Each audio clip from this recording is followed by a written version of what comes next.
Salut à tous, c'est Juan et je vous retrouve pour un tuto X particules. Je vais vous apprendre, en fait, je faisais des petites expérimentations. Vous voyez, j'avais commencé mon projet et puis je me suis dit, bah vas-y, on va se faire un tuto parce que après coup, on me dit comment t'as fait ça, fais un tuto et j'ai un peu la flemme ou voire pas le temps de le faire. Donc là, je me suis dit, on va le faire ensemble comme ça. Voilà, vous aurez la technique en temps direct. Donc je vais enlever ça tout de suite. Ce que je compte faire, c'est faire un émetteur qui va émettre des particules et d'autres particules qui vont émettre depuis ces particules-là. Mais bon, on va faire ça un petit peu plus proprement et basique avec l'X-particule de base en plus. Donc c'est parti. Je vais créer un émetteur. Dans l'objet ici, c'est toujours le premier onglet que je vais modifier. Je vais me prendre une sphère. Et ce que je veux, c'est que ma sphère émette des particules à la première frame. Donc dans l'objet ici, on va rien changer. C'est dans émission. On va laisser le speed. Il était à 150. On va mettre de la variation pour que ça fasse un petit peu plus random. Autour de 40, 50, ça fait une assez bonne variation. Enfin, du moins perceptible à l'œil. Le radius, on s'en fout. On les verra pas, ces particules-là. Ce qui va être important, c'est le emit all frame. On va le décocher. On va mettre juste là, frame 1. Donc là, on a, boum, des particules à la première frame qui sont émises et qui partent dans notre espace de manière linéaire. Ce que je veux, c'est que de ces particules-là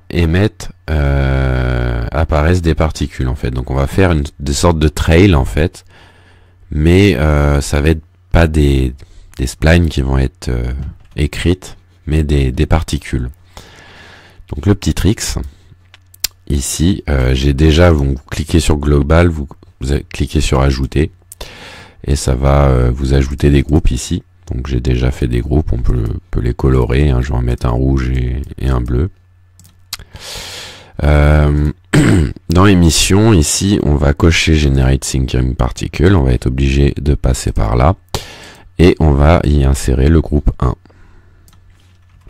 dans Add to TP Group. Donc on a nos Thinking Particle qui sont générés. Vous pouvez dans le birth rate ici gérer la quantité. On va peut-être pourquoi pas l'augmenter. On va mettre 5 fois plus. Ouais. Peut-être faire trop pour un début. On le changera après. On va mettre 2000. Voilà. Donc pour que ces thinking particules ici, de ces petites particules génèrent et puissent être générées d'autres particules, il va nous falloir un cloneur. Et dans l'objet, on va se mettre en mode objet. Et dans l'objet, on va y glisser notre groupe 1, ici. Donc pour l'instant, rien de méchant. Et donc... je vais renommer un petit peu les trucs. Ici, on va mettre particules base 1. Et là, on va mettre particules 1. Il me semble pas qu'il soit nécessaire de placer un objet dans notre cloneur. Je pense que ça peut fonctionner sans. On verra par la suite, sinon on mettra un neutre. Vous pouvez mettre un objet si vous voulez. Moi dans mon projet, j'ai pas envie de les rendre visibles. Ensuite, donc pour générer des particules depuis nos particules, on va créer un deuxième émetteur. On va l'appeler trail. Oh. Je fais n'importe quoi. On va l'appeler trail 1. On va le mettre à côté, comme ça on a bien notre groupe. Et ce trail 1, on va le mettre en mode objet. Et l'objet, on va y glisser notre groupe 1. Non, pas notre groupe 1. Ça ne marche pas. C'est justement le cloneur, en fait. Il sert uniquement à ça, ce cloneur. à nous donner en fait donc ici on est en Polygon Center, donc la référence en fait de notre position. Et ouais, ça ne fonctionne pas. Je vais hop dans émission, je vais enlever le speed, vous pouvez en mettre si vous voulez. Là le radius je vais le changer aussi, je vais le mettre à 0.5. On va mettre de la variation et on va augmenter le nombre de particules à 3000.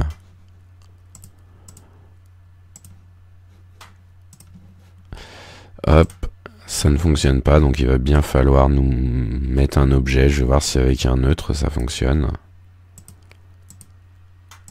Non. Non.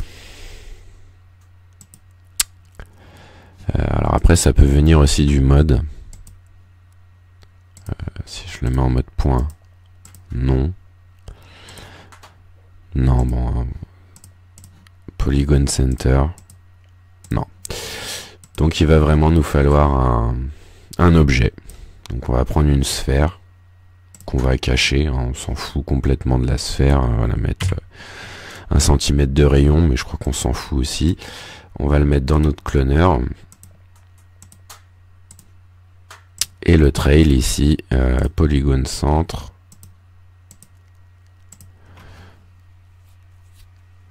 Ça marche toujours pas. Parce que j'ai décoché la sphère. Si je le mets, voilà, ça fonctionne. La sphère, je vais la cacher. Tac. Et voilà, on a du coup nos particules qui sont émises depuis nos particules. Si je me fais bien comprendre, je vais faire ce que je suis avec Arnold, donc il va me falloir un paramètre tag. Il va me falloir un ciel aussi, donc je vais mettre une petite texture de ciel. Je vais prendre celle-ci, peu importe. Avec suffisamment de samples. Moi je s'en fous des samples. Je vais le mettre invisible à la caméra par contre.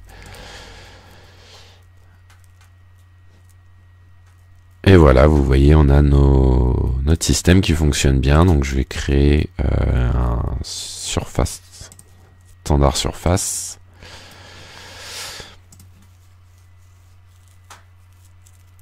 Et voilà.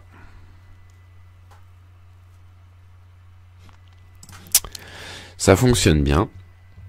Maintenant, qu'est-ce que je vais faire d'autre ? C'est un petit peu monotone tout ça, on peut y ajouter pourquoi pas de la turbulence, une légère turbulence. Le noise type, je vais le passer en turbulence. Je vais augmenter un petit peu le strain. Un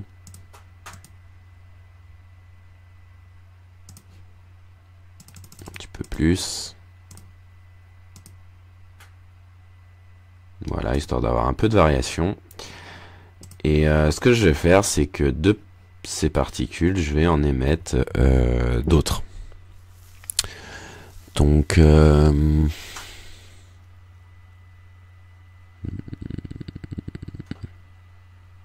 vais les faire s'arrêter, genre à 24 images, donc une seconde. Je vais faire arrêter mes particules. Donc ici, ce système va s'arrêter et il y en a d'autres qui vont émettre, mais cette fois en mouvement et pas en mode trail, comme je viens de le faire. Donc, comme ça me permet de vous montrer un autre système. Donc, c'est parti. On va créer un nouvel émetteur pour ça. Donc, on va l'appeler particule base 2. Voilà. On va se mettre en mode objet et on va choisir du coup notre cloneur particule 1, Polygon Center toujours. Donc on part du même principe sauf que le trails en fait, sauf que là on va y mettre de la vitesse et puis pour que ça éclate, enfin que les particules apparaissent à la frame 24, on va pas mettre emit all frame, on va mettre start emit 24 et end emit 25. Comme ça apparaîtra que entre la frame. Je crois pas qu'on puisse mettre 24 et 24, si on peut. Donc On va regarder ce que ça donne. Ouais, c'est subtil, mais on a bien des... Je vais changer le mode de couleur. On a bien des particules qui apparaissent. Normalement. Va peut-être en falloir mettre beaucoup plus. Par contre, on va en mettre 10 000. On va baisser un petit peu leur vitesse. On va d'ailleurs... La variation, on en a mis. Le radius, on s'en fout. Et on va aussi créer un thinking particule pour pouvoir mettre notre groupe 2 en bleu. Boum. Ça, on va les voir. Boum. Donc voilà, ça fonctionne. Le petit bémol. D'abord, on va mettre le mode trail, donc on va répéter un petit peu l'épreuve. Voilà, on recrée un émetteur, on va appeler ça trail 2. Le mode objet, on va le mettre, le mode, on va le mettre en mode objet. Et ce mode objet, on va prendre, du coup, on va créer un nouveau cloneur. Donc on va dupliquer celui-là. Mes particules 1.1, je vais mettre particule 2. Voilà. Et ce particule 2, le mode objet, on va mettre le groupe 2. Du coup. Voilà. Et ensuite, le trail, on va mettre particule 2. Ici. Dans l'objet. Normalement, ça devrait fonctionner. Voilà.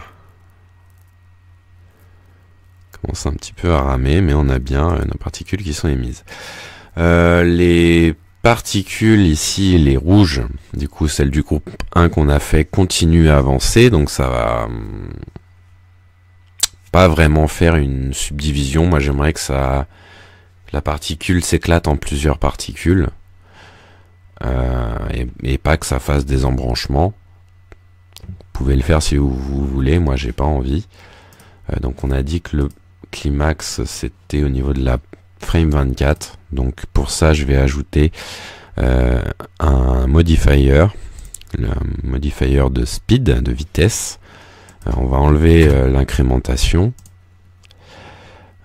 ici et on va mettre un speed limit. Et ce speed limit, on va aller à la frame 23, une frame avant, on va laisser à 500 et là à la frame 24 on va mettre 0. Boum. Donc là, tout mon système va se freezer à la frame 24. Donc cet effecteur speed permet de contrôler la vitesse de vos particules. Donc là, on lui dit la vitesse des particules maximum à la frame 24 sera de 0, donc tout va s'arrêter. Moi, c'est pas ce que je veux que ça s'applique uniquement au premier système. Donc tout ce qui est deuxième système, le particule base 2 ici, on va aller dans Modifiers et dans Exclude ici, on va mettre le speed. Faire la même chose pour les trails. Voilà. Et c'est parti, je vais changer un petit peu ici l'émission, je vais en mettre moins parce que je suis en train de filmer en même temps et que ça galère. Boum. Donc vous voyez, mes particules s'arrêtent et se subdivisent en d'autres particules. Il y en a peut-être un petit peu trop d'ailleurs. Particule base 2, on va rester à 1000. Parce qu'encore une fois, ça galère, hein, on montrera après les chiffres. Et le Trails 2, je vais changer le display aussi, je vais les mettre en bleu. Et je vais changer aussi l'émission, je vais pas en mettre. Je vais changer le radius, toujours 0.5, on va rester dans les chiffres qu'on avait mis. Boum, voilà, ça fonctionne.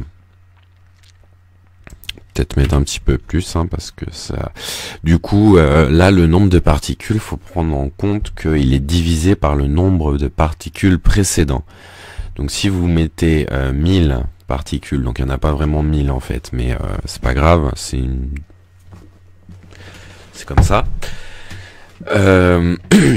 Du coup, si vous gardez toujours ce nombre de 1000 à chaque subdivision, vous allez forcément avoir des trails qui seront de moins en moins fournis en particules, vu qu'ils vont être de plus en plus divisés, vu qu'il va y avoir de plus en plus de particules.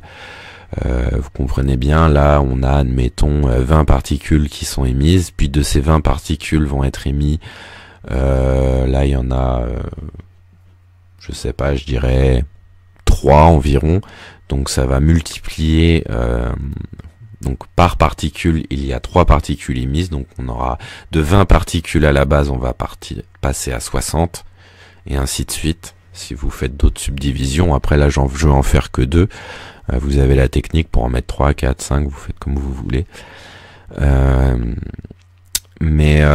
Du coup, faudra penser justement à multiplier pour avoir une densité de trail qui est à peu près homogène, si ça vous intéresse.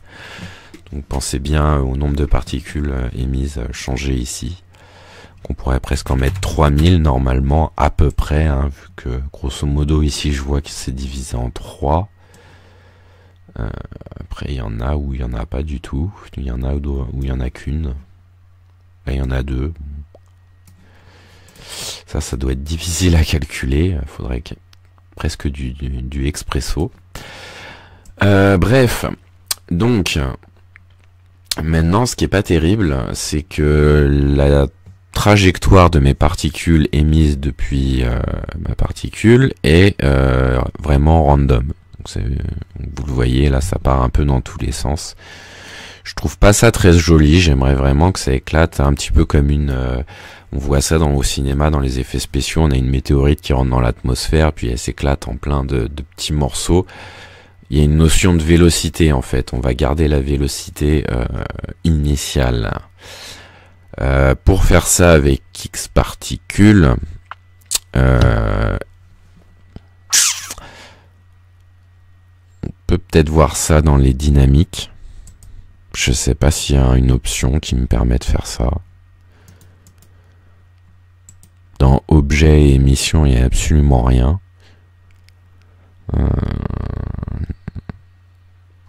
Non.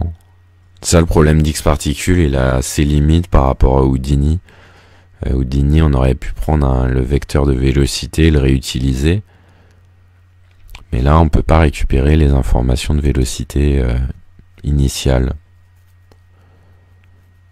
J'ai pas l'impression. Donc ce qu'on va faire, on va tricher un petit peu. Pour que les particules soient éjectées. Donc là ça marche parce que c'est une sphère. Si vous le faites avec quelque chose d'une ligne droite, je veux dire, justement comme l'exemple de la météorite, ça va peut-être être... faudra peut-être trouver une autre astuce. Moi ce que je vais utiliser c'est un attracteur en fait tout simplement, et je vais le mettre en négatif ici dans la force, moins 36, j'ai cliqué au pif. Hein. Et comme ça, du coup ça va me repousser mes particules, mais donc du coup ça devrait fonctionner. Seulement cet attracteur il va s'appliquer à toutes les particules qui sont présentes dans ma scène. Moi c'est pas ce que je veux qu'il s'applique uniquement aux particules bleues.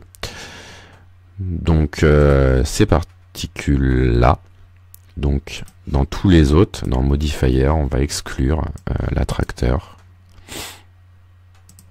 Dans cela aussi, dans cela aussi, sinon ils vont récupérer du nouveau mouvement. Et on va regarder, boum. Voilà, c'est un petit peu plus ordonné. Après il y a la turbulence qui fait le taf, si on l'enlève. Boum. Vous voyez, on a bien ces particules qui s'éclatent. Après vous pouvez augmenter la puissance de l'attracteur si vous voulez moins de courbes dans vos trajectoires.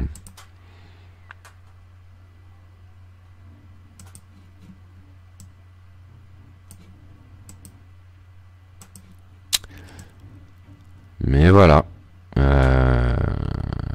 a notre système. Trail 2, on va mettre Tag Arnold, on va regarder ce que ça donne.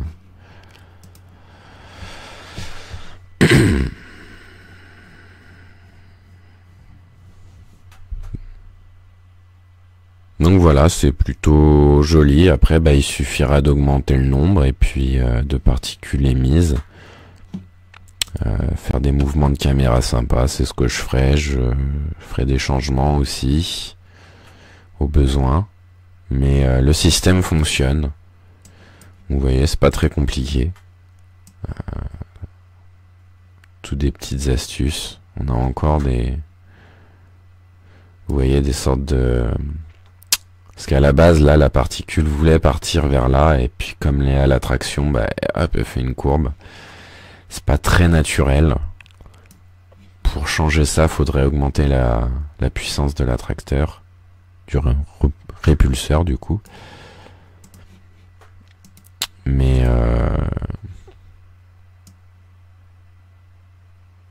moi, ça devrait aller. C'est à peu près ce que je veux. Donc voilà, je vous remercie d'avoir suivi ce tuto.